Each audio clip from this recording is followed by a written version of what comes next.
Oui? Félicite Momo pour son école buissonnière. Comment ça? Bah, il va pouvoir travailler dans la nature, avec les arbres et tout ça. Mais non, ça ce serait faire pour être bûcheron, un vrai métier.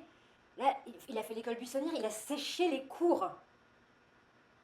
Mais pourquoi on dit faire l'école buissonnière? On va savoir pourquoi. Hello!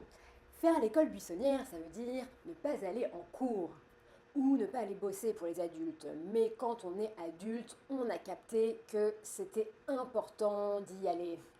Au Moyen Âge, c'est l'Église qui enseignait en majorité la lecture, les maths, la grammaire et le chant des psaumes aux élèves des familles les plus aisées. Mais les élèves devenaient de plus en plus nombreux et une première école publique non consacrée à Dieu s'est ouverte à Paris au IXe siècle. De plus en plus de genres de ces écoles se sont ouvertes et on les appelait les petites écoles. Les maîtres et maîtresses étaient imposés au 50e de leurs revenus. Et pour échapper à cette taxe, ils ont commencé à enseigner en cachette, comme dans des forêts, des champs, derrière des buissons. Puis, un théologien, professeur et père du protestantisme du nom de Martin Luther, a fondé sa propre église, l'église luthérienne. Or, les prêtres luthériens avaient été rejetés par l'église catholique qui contrôlait toujours les écoles.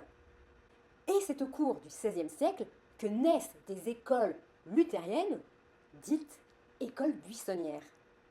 Tout comme les enseignants voulant échapper à la redevance ecclésiastique, Luther avait implanté des écoles buissonnières pour y donner un enseignement protestant.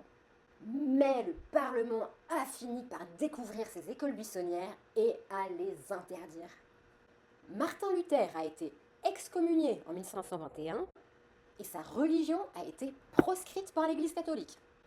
À l'époque, dans les écoles buissonnières, élèves et instituteurs s'y rendaient, contrairement au sens qu'a l'école buissonnière aujourd'hui. Le basculement de sens se serait probablement fait à cause de la première allusion de l'école au XVIe siècle dans la seconde lettre du coq à l'âne du poète français Clément Marot.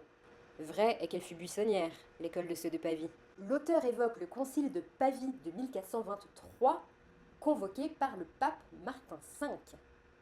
Les évêques ne sont pas venus à cause d'une épidémie de peste qui affectait la ville de Pavie.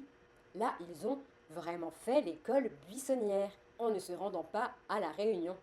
Tu as au moins appris une chose lors de cette vidéo.